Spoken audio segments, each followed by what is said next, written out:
अब आप ही बताइए पापा, ऐसे लड़का के साथ उर्मी की शादी होगी कि चाहिए? हम कह देत बानी आप लोगन के अपन दिमाग चलाई बंद करा और शादी में अड़ंगा मत डाला। पर आंखों देखी मक्खी कैसे निकले दी उन लोग के हम। अरे ऐसा भी तो हो सकेला ना कि त्रिशा के लेक्चर के बाद सम्राट के अकल आ गेल होके क्यों गलत बा, पर माने के तैयार न होके। आखिर बात मरद ही ना, कितना भी गलत होके झुके के तैयार थोड़ी ना होगी। और यही खातिर तोहरा के ई सब कहले होगी। नहीं खे मम्मी, हमके नहीं खिलागत क्योंकि कुछ भी एहसास होइल होके उस ई सब कुछ सिर्फ खुन्नस में कर रहल बा, अपना आपके ऊपर दिखावे खातिर। त्रिशा तू उल्टा सीधा सोचल बंद करा। अरे ये तो शुक्र मनावा कि सम्राट ये बात के ज्यादा तूल ना देलस, वरना बवाल हो सकत रहे और तब शादी टूटे के सारा इल्जाम तोहरा पे आवत और तोहरा साथ साथ हमनी के भी शर्मिंदा होके के पड़त। और इस शादी ब्याह के रिश्ता ना ऊपर से लिख के आवेला। अगर उर्मी और सम्राट के रिश्ता होके के बाद तो होके रही, और अगर ना होके के बाद तो कुछ भी करके टूट जाए। पर हमनी एकर कारण बनी ई हम ना चाहिले। लेकिन मम्मी आप हमार बात बस और बहस नहीं खे। छे हम कह दिली सो कह दिली, ये बात और ना उठे के चाहिए।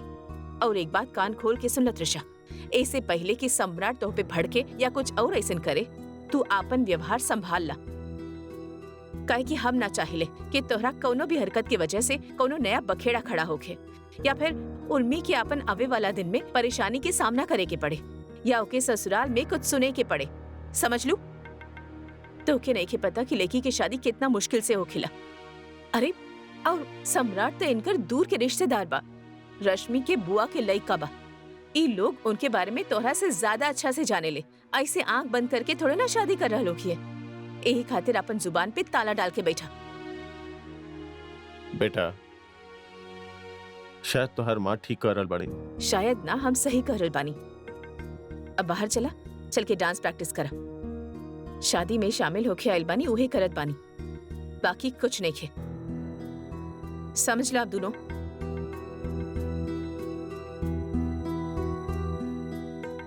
आप चली।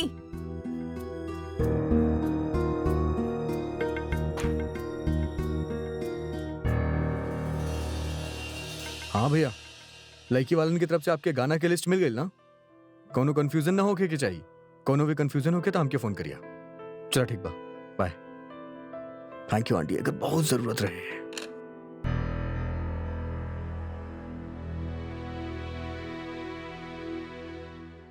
इला बेटा।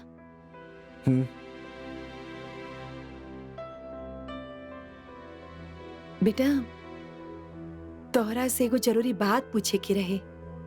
पूछी। तू शादी के खातिर मना कर देला, फिर खुद ही हाँ कर देला।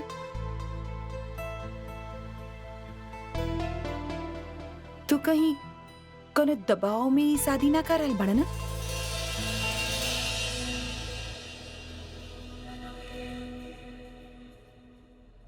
आप हमरा के अच्छा से जाने ली माँ, फिर भी ऐसा सवाल काहे पूछ रहल बानी?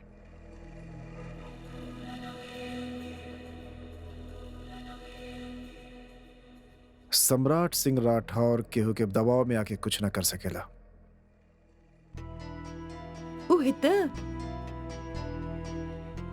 पर फिर ऐसा कौन सा बात हो गई? हमार मतलब बाकी उर्मी तो और आके रोगा की बरगलाता ना लीलेस।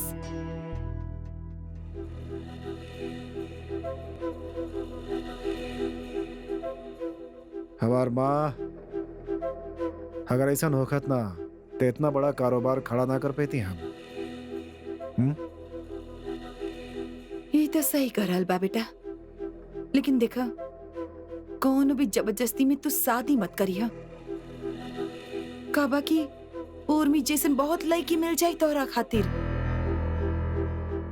काहे सही करल बानी ना हम?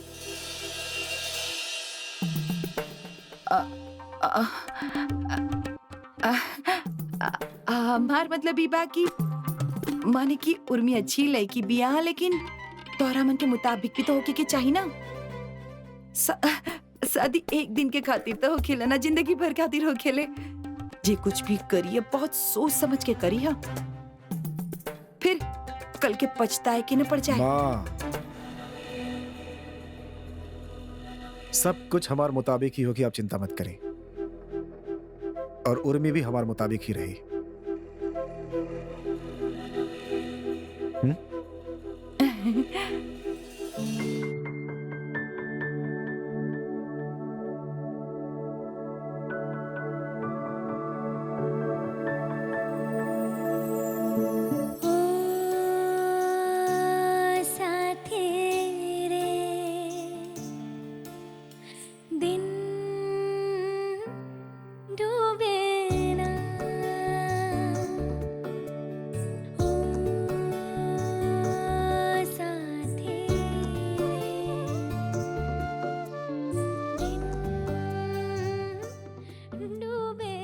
तुम्हारा हाथ सच में बहुत खूबसूरत था।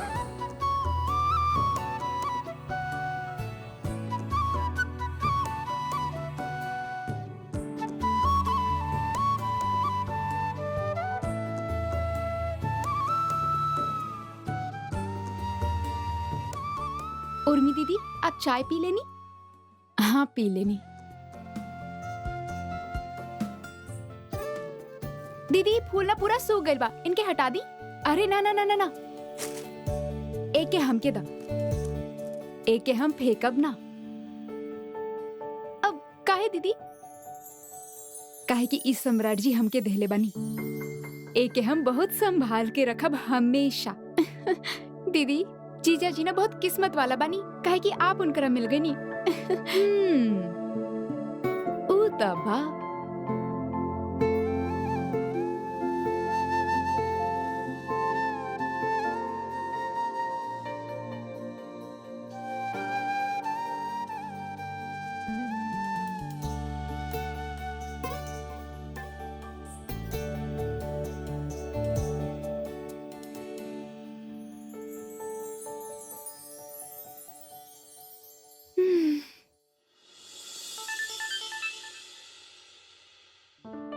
अरे सम्राट, उर्मी के मैसेज। ओ भाई, उर्मी के मैसेज बा, चेक करा।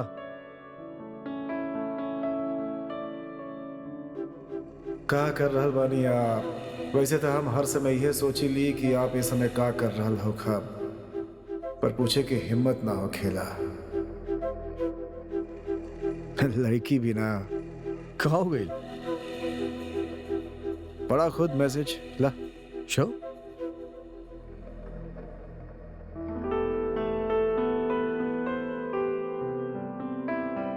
हाउ स्वीट इज दिस? स्वीट। काबिल भाई, हसद का है, बड़ा जोक नहीं की। I don't like this sweetness. आपके हमारे याद ना आवेला। अरे चला, अब हम ओके बैठ के यहाँ याद करें कि अपन काम पर ध्यान दी। फिलहाल तू एगो इम्पोर्टेंट काम करो, ओकरा रिप्लाई दो, जवाब दो ओकरा। रिप्लाई का देगा ठीक बा? अरे हमार भाई जो पूछले बाड़ी वो बात के जवाब दा। चला। अभी तक मैसेज ना आए, इतना कितना बिजी बानी, एक मैसेज तो कर ही सकेले।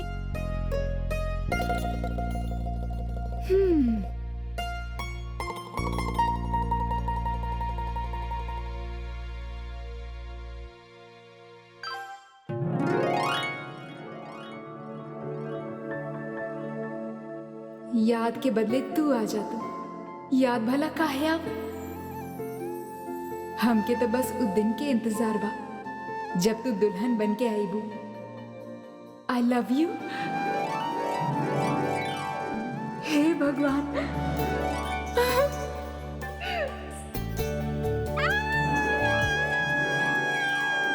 दीदी का भइल?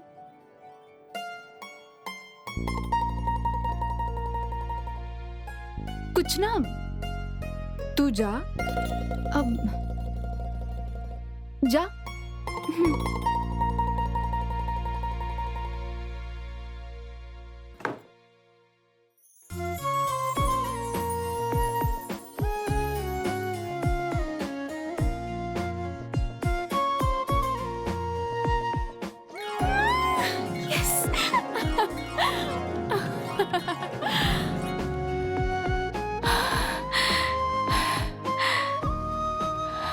हमके ना पता रहे आप इतना रोमांटिक बनी।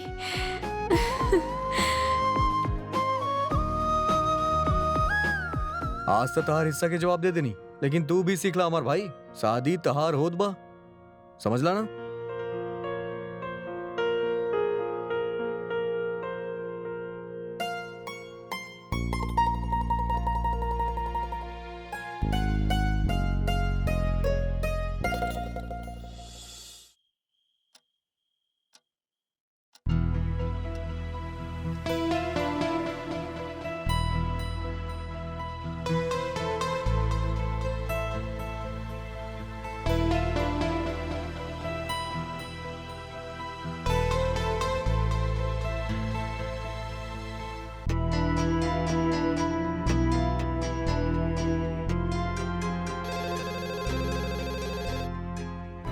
ई केकर फोन बा?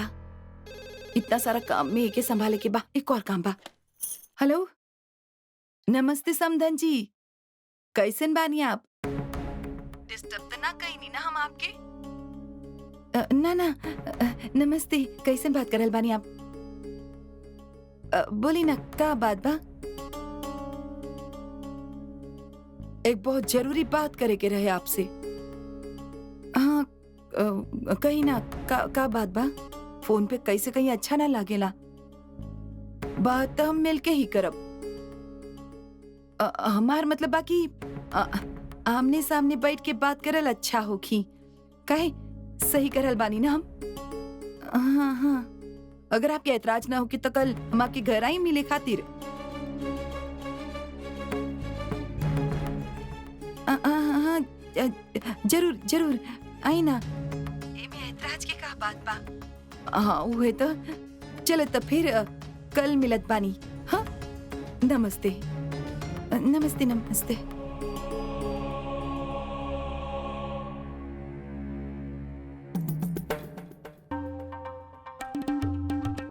कहा भैर के रहे? समधन जी के फोन रहे, कहत रहली कि कुछ जरूरी बात करके खातिर कलू घर आवे चाहत बानी। घर आवल चाहताड़न बात करे खातिर? अरे अब का बात हो गई? उहे तो हम भी सोच रहल बानी कि ऐसन कौन सी जरूरी बात बा जेकरा खातिर आमने सामने बैठ के बात करे के खातिर कलू यहाँ आवे चाहत बानी।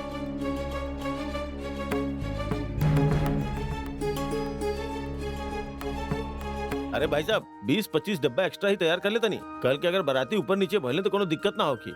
ये ठीक रही ना? बिल्कुल ठीक रही, करा ली। शादी में थोड़ा सेफ्टी खातिर भी रखल जरूरी होके ना साड़ो भाई। ई दबा दीदी कड़ी बन गई बा, आप जाके देख ली और अम्मा के करके भोग लगवा दी। हम दीदी के बोल देले बानी। अरे हमके नहीं के पता, आप पापा से खुद ही पूछ ली। एक मिनट, हम पापा के फोन देत बानी। पापा, गौरव के फोन बा, जन्मासी के बारे में पूछ रहा बा, ली बात कर ली। हाँ गौरव बोला। अम्मा, पूजा के सामान तैयार बा, एक बार होके देख ली। हाँ, कुछ कम बेसी रह गई होके तो बताई। हाँ ठीक बा। दीदी दीदी की का हो गई? कुछ गड़बड़ बा का?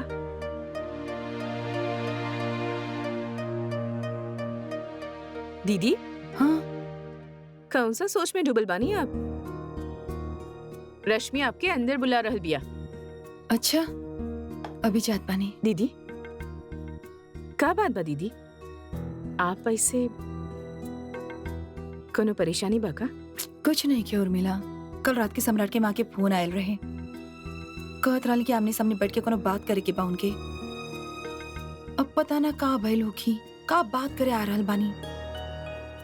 दीदी आप बेवजह परेशान हो रहल बानी, रिश्ता जुड़ रहल बा, होगी कोनो बात, एमे इतना टेंशन काहे ले रहल बानी? हमके चिंता ही बात के हो रहल बा कि ऐसन कौन सा बात बा जे फोन पे ना कहल जा सकेले, जे आमने सामने बैठ के करे चाहत बानी हो। अरे दीदी देवे लेवे की बात होगी, उनके यहाँ से तो कुछ न कुछ आवत ही रहेला, होगी ऐसे नहीं कुछ। इतना के खातिर आपके इतना घबराए की जरूरत नहीं खे। हाँ पर सरोज भाभी आप अब तक यही बानी और ये कैसे नौकर जोड़ रखले बानी आप? अरे आपके पता बा अभी तक पूरी नई खे छानल बा, सब्जी तैयार ना बा। अरे लोग आई हैं तो का खाई हैं? अरे दीदी जी आप काहे चिंता करता नहीं, हम बानी ना सब देख ले। अभी एक हलवाई के मिठाई पर से हटा के खाना पे लगवा दे, सब बढ़िया से हो जाई, आप चिंता मत करिए। अच्छा ठीक बा, अभी सिर्फ बोला नहीं के चला करा, हमके बड़ा चला। चिंता हो रहल बा। अरे काहे चिंता कर रहल बानी आप? अरे उर्मी, अनु, कहाँ गईली लड़की हैं? अरे खाए वाले पंगत में बैठ गइल बा, रास्ता देख रहल बा खाना के, कब आई कब परोसी। अम्मा उर्मी कहाँ है पड़ोसी लोगन के, और लोग बाड़े नहीं काम करे खातिर। अरे देवी, उर्मी अपना हाथ से परोस सगुन करी तभी तो रस्म पूरी होखे वाली दुल्हन जब अपना हाथ से परोसी त खाए वालन का ब्याह जल्दी हो जाई। अनु तू हमरा फोन वापस करा। अनु तू ना बहुत देब तंग हम करेलू, हमके हमार फोन वापस कर। बहुत तंग करेलू, तू फोन वापस करा दे। सिर्फ एक फोन करे के बा और कुछ ना। अपन फोन से कर लिया, हमार फोन वापस करा। हमरा में बैलेंस नहीं है। हमरा पास भी बैलेंस ना बा, तबे तो आपके फोन ले ले बानी। देखा प्यारी दीदी बानी ना हमार क्यूट वाली, ता एक फोन करे दा प्लीज। त्रिशा, त्रिशा तू बोला ना अनु के कुछ। अनु हमके फोन वापस चाहिए। ना चाहिए। काहे ना चाहिए? अरे हमके फोन करे के बा दीदी। मारब तारा के। गजब हालत बा तहार। हमार शादी हो रहल बा और तू दिन भर मुंह लटकाए घूमत रहेलू। त्रिशा तू कहीं रहेलू, तहार दिमाग कहीं और रहेला। का सोचत रहेलू? द हमार फोन ना दे। ऐसन काहे बोल रहल बिया उर्मी? और फिर कैसे बोली? अनु हमरा के परेशान कर रहल बिया और तू ओकरा कुछ ना बोल रहल बाड़ू। त्रिशा हम तो फोन लगा रहल बानी, आप बहुत ज्यादा सोच रहल बानी। अरे तो बात कर ले विदा ना, ओके का फर्क पड़ जाई? त्रिशा तू भी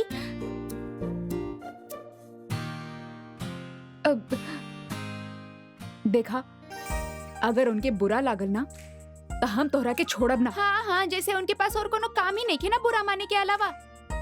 भाई हम तो फोन लगा रहल बानी। हे भगवान, कहीं उनके बुरा ना लग जाए। रिंग जा रहल बा, रिंग जा रहल बा।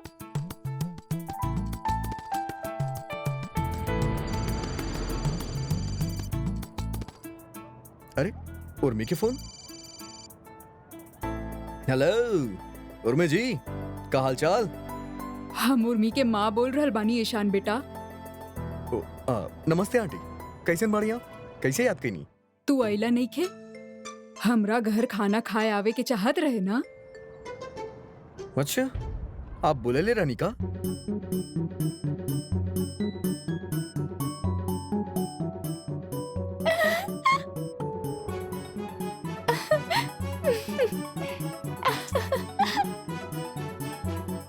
हेलो, हमका बात करब?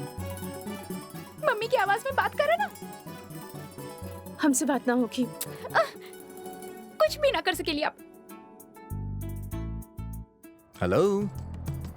हाँ बेटा, आज के दिन कुआरा लड़का लड़की के खाना पे बुलावल जाला ताकि उनकर भी शादी जल्द से जल्द हो जाए। तहरा भी आवे के चाहत रहे ताकि तहार शादी भी जल्द से जल्द हो जाए। काहे?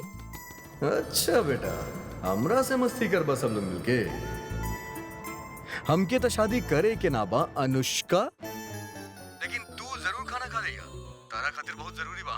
2-3 साल में जरूरत पड़े वाला बा तारा के। और हाँ, आपन त्रिशा दीदी के भी खिला दिया। उनकर तो उम्र हो गई बा शादी के। का ईशान जी, कैसे समझ गए नहीं आप? अरे यार, लॉ के स्टूडेंट बानी, इतना तो समझ बा ना हमरा में। लेकिन आज बेवकूफ बनत बनत रह गई नहीं हम। बन जाता ना थोड़ा देर और बेवकूफ, हमार पचका कर दिले, सब गड़बड़ हो गए। लावा हम बात करब। ईशान, ये सिर्फ फोन ही हमार बा, बाकी ई जे सारा शरारत बा ना, ई मैडम अनु के बा। I know. उर्मी, मौसी, अरे यहाँ का मस्ती हो रहल बा तू लोगन के? घर में इतना सारा चीज हो रहल बा और तू लोग यहाँ बेखबर बड़े। उर्मी, चल दादी तो के बुला रहल बानी बाहर, खाना परोसे के बा। जी मौसी। और तू दोनों भी चला, काम धाम कुछ बाने के, बस हर दम मस्ती मस्ती। खाना और पंगत तू लोगन के ही देखे के बा। घर में शादी बा, ई मत भूला। चला जा, घर में शादी बा, ये मत भूला।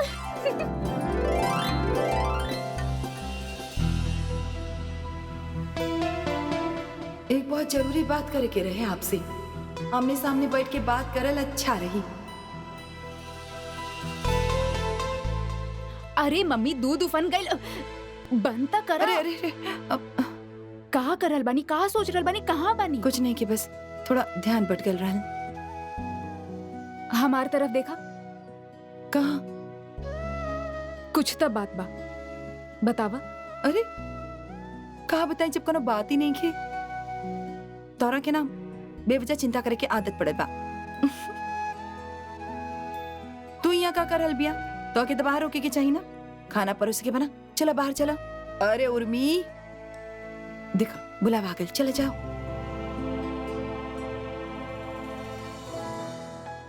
पक्का कोनो प्रॉब्लम ना बना? गुड़िया हमोर कच्चा कोनो प्रॉब्लम नहीं के। तब ठीक बा।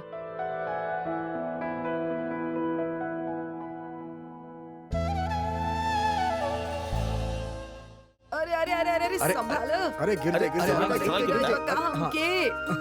अरे भाई आई आई आई आई इधर बच आई, गए हाँ, हम। नमस्कार इधर। चलिए आई बैठे। हाँ चला। हाँ, आराम से। हाँ, इधर। पापा। हाँ हाँ हाँ। अरे सिंधु हाँ सिंधु देखा हाँ। पूरी बन के आ गई बो के सब्जी खातिर बोला वहाँ खीर ला के रखा। सब ठीक बा भैया, हो जाए, आप चिंता मत कर। अच्छा निर्मला के और पास जाओ। हेलो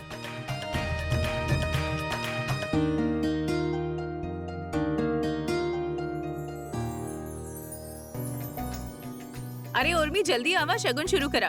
खाना परोसे के बा, भूख लागल बा बच्चन के। अरे अम्मा जल्दी आवो। आ गई नी आ गई नी।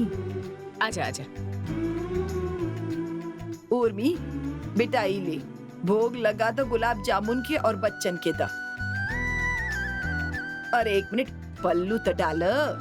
आ हा।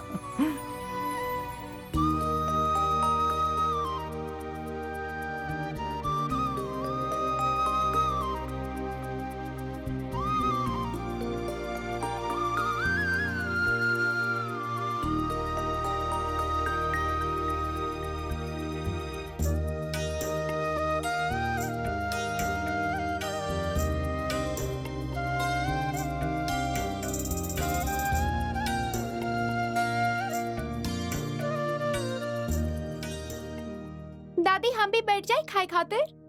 ओहो, तो की बड़ा जल्दी बा शादी करे के। एक काम कर, तू ही सबसे पहले बैठ जा। अरे ना भाभी, हमके बहुत भूख लग रहल बा, यही खातिर। हमके पता बा।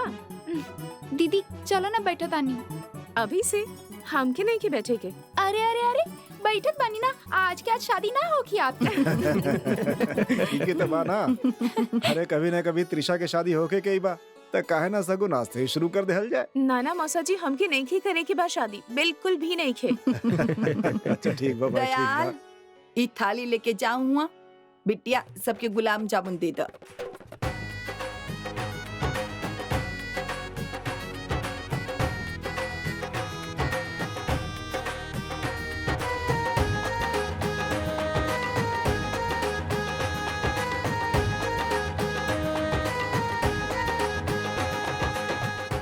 इतना दूर से हमके बुले लो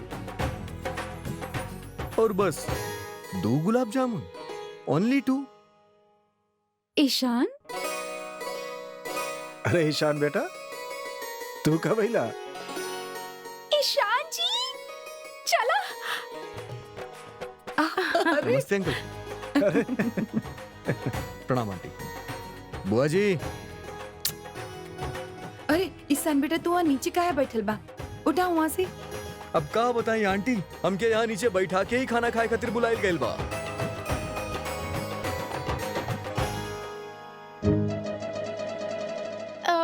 ओ पापा, हम ही फोन कैले रहनी ईशान जी के।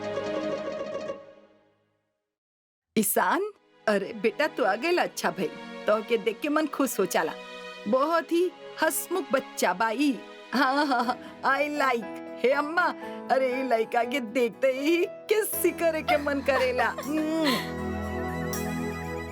ना बुआ जी आप रहे दी, आपके प्यार और आपके किस्सी ना बहुत गीला हो खेला। अच्छा बेटा दामाद जी ना आइली, कहाँ बानी हूँ? और कहाँ होखिए माँ? अपन काम के कोनो बिजनेस मीटिंग में ही होखिए। ओ छुटकी, आज जनाब काम में ना कहीं और बिजी बाड़े। अच्छा कहाँ? वो अपन आवे वाला नया जिंदगी की शुरुआत और खुशी खातिर भगवान के मस्का लगावत बा। ओ धीरे धीरे अपन पारिवारिक जीवन की तरफ बढ़त बा हमार दोस्त। उर्मी के लाइफ फुल ऑफ हैप्पीनेस होके ओकरा खातिर हवन करत बा हमार दोस्त। ओम गणानान्त्वा गणपते गंगावामहे नमः स्वाहा। ओम प्रियनान्त्वा प्रियपते।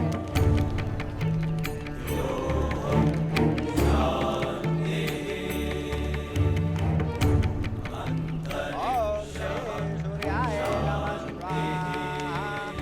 ओम श्री भौमाय नमः स्वाहा। ओम श्री बुद्धाय नमः स्वाहा। ओम श्री बृहस्पति देवताभ्यो। ओम चंद्र देवताभ्यो नमः स्वाहा। ओम श्री शुक्र देवताभ्यो नमः स्वाहा। ओम वरुण देवताभ्यो नमः स्वाहा। ओम वनस्पति देवताभ्यो नमः स्वाहा। ओम श्री सूर्याय नमः स्वाहा। ओम श्री भौमाय नमः। कम से कम पूजा में ते के अपन मोबाइल बंद करके रखे के चाहिए। सही करल बानी, लेकिन हम का करी? अब चुप रहा। ओम श्री कुल देवताभ्यो नमः स्वाहा। ओम श्री वनस्पति देवताभ्यो नमः स्वाहा। ओम श्री औषधि देवताभ्यो नमः स्वाहा। ओम श्री दशों दिक्पाल देवताभ्यो नमः स्वाहा। ओम कुल देवताभ्यो।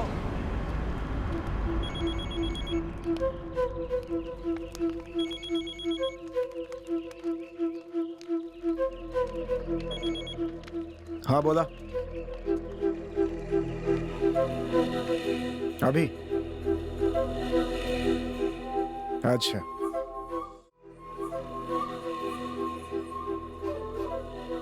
हमके जाए के पड़ी, जरूरी काम आ गइल बा।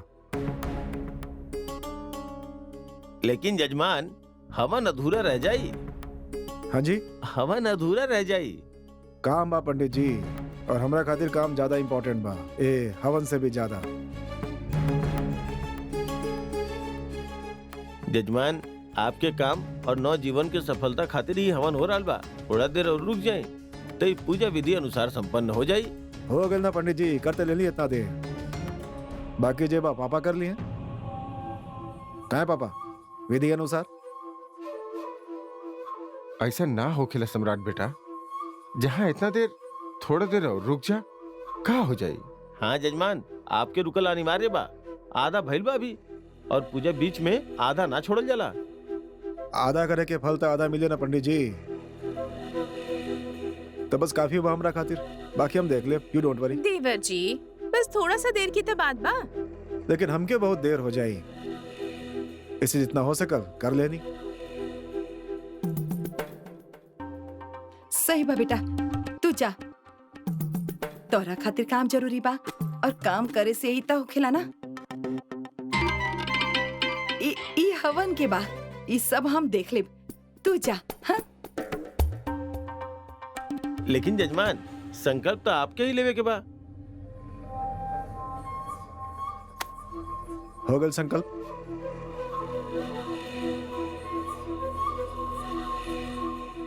जैसन आपके मर्जी, भगवान आपके खुश रखें। Very good.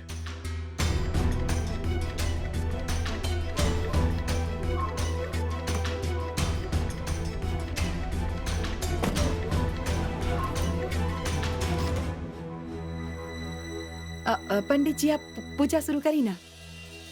अरे लावा लावा, जल्दी लावा। हाँ, यहाँ पे रख दी। ईशान बेटा, तू ए पर बैठ के खा। अरे ना ना अंकल जी, हम जहाँ बानी हो जाए ठीक बानी। और शादी करे के बाद हमरा के इतना बड़ा रिस्क ना ले सकेली हम। कहीं हम ऊपर बैठ गए नहीं तो हमारी शादी ना भइल तो हाँ? हम तो कुंवारा रह जाई।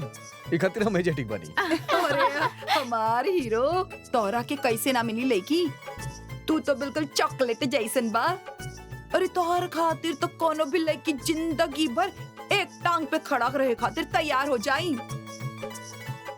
कैसे बुआ जी, कैसे? वैसे बुआ जी बिल्कुल सही करल बानी आप। और ईशान जी आपके नसीब बहुत अच्छा बा, आपके इतना सुंदर सुंदर साड़ी जो मिलल बानी एही में से तलाश ली। सबके सब कुंवारी भी बानी। का है त्रिशा, शादी करे के बाद दूल्हा तो तैयार बा। भाभी हम आपसे कितना बार कहीं हमकी शादी नहीं के करे के। अच्छा, ओ मैडम आपसे शादी करे के चाहत बा। देखो तो कैसन चेहरा गुलाबी भल जा रहल बा। अच्छा हमार राजकुमार, अब आप ही बता दी कि कौन तरह के लड़की चाहिए, कौन तरह के लड़की से तू शादी करबा। हाँ हाँ हाँ बतावा बतावा, कैसे लड़की चाहिए तो के हम ढूंढ के लाइव तोरा खातिर। हमके चाहिए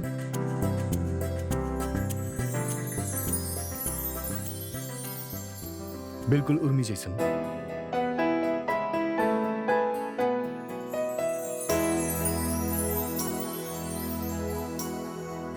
अब ऐसा दूसरा पीस बता दिखावा। सॉरी ईशान जी, भगवान जी उर्मी दीदी जैसन सिर्फ वन सिंगल पीस बनैले बनी, जे के हमार जीजू बाजी मार गेल बनी। आपके आपन चॉइस बदले के पड़ी। ना, ऐसे मत बोला छुटकी। यहाँ दर्द हो खेला। दुनिया वालों, हम कुंवारा ना मरे चाहता नहीं, हमरा खातिर लड़की ढूंढा ना तो हम कर लेब सुसाइड। फिल्मी बानी तू तो।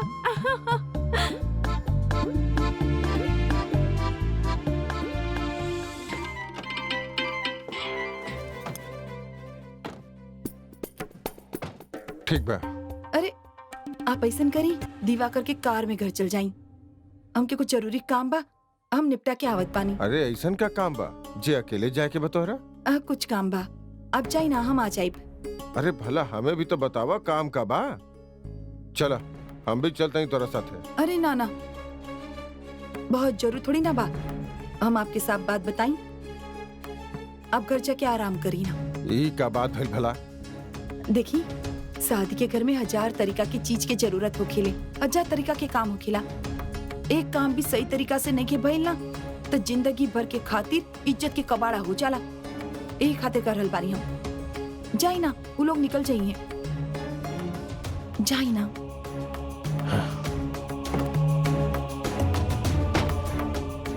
ड्राइवर गाड़ी चलवा दी जल्दी।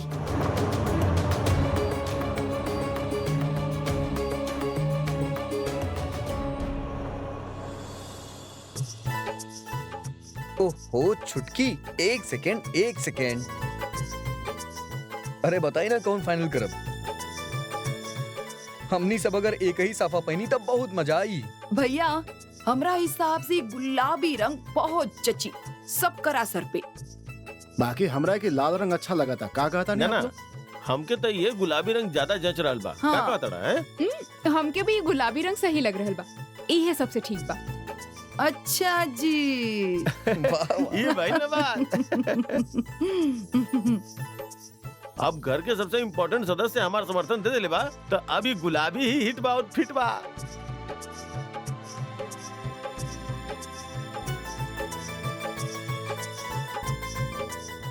बहू, तोहार दिमाग में का डंका बज रहल बा?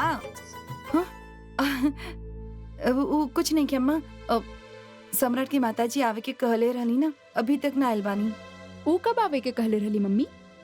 बेटा कल रात के उनकर फोन आयल रहे। अब कुछ काम बा ऐसे बोलले बानी आवे खातिर। अब आ जाइए अपन हिसाब से। हाँ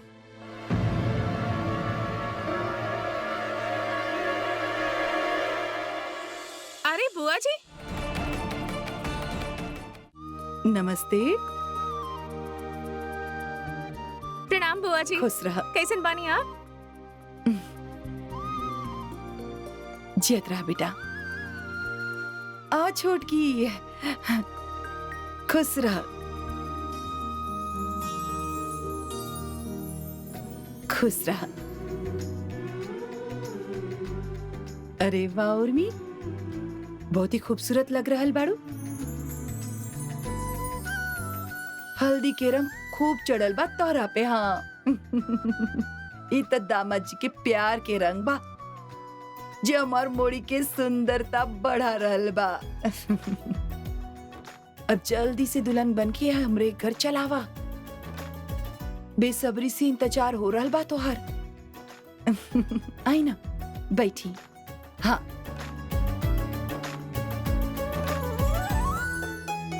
अरे बच्चा पार्टी, जा जरा नाश्ता के इंतजाम करो।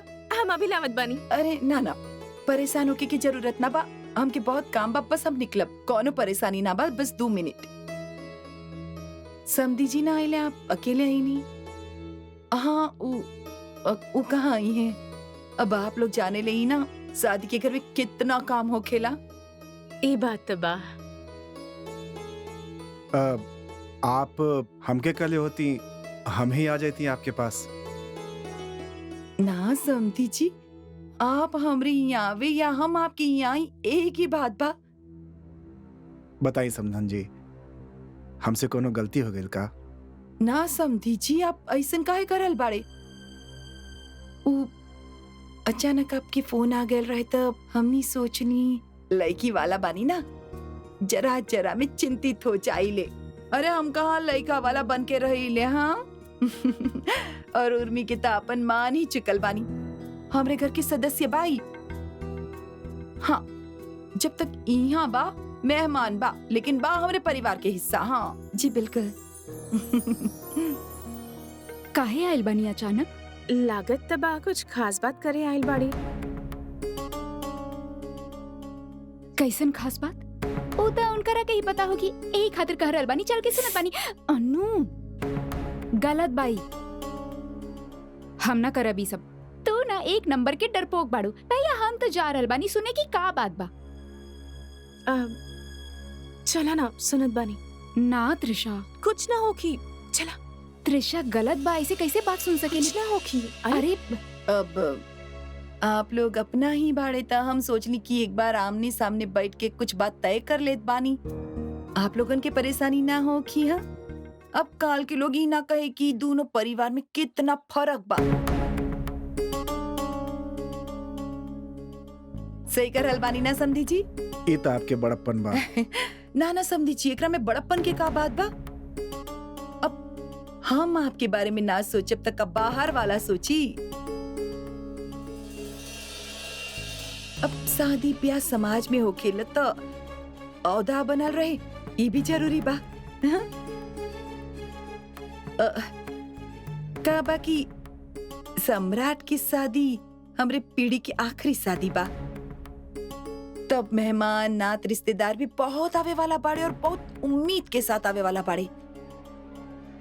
बाराती कुछ ना तो 350 हुई हैं।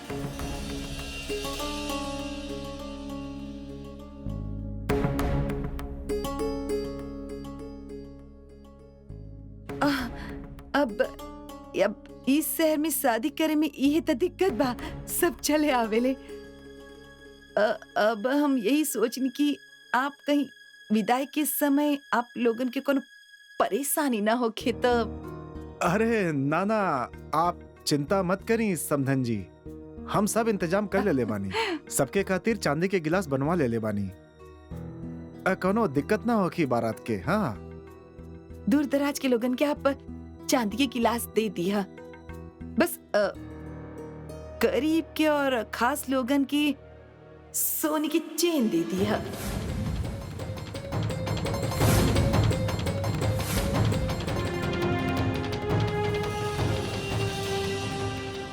वो कहा बाकी सबके एक नजर से ना देखल जा सकेला ना। सही करल बानी ना हम समधन जी? जी पतली ही सही, लेकिन सोने की चैन रही तो हमार नाक भी बनल रही और आपकी इज्जत भी कायम रही। सही करल बानी ना हम? बुआ जी आप ही खा तानी? सबके खातिर ना बेटा, सिर्फ 100 लोगन के खातिर।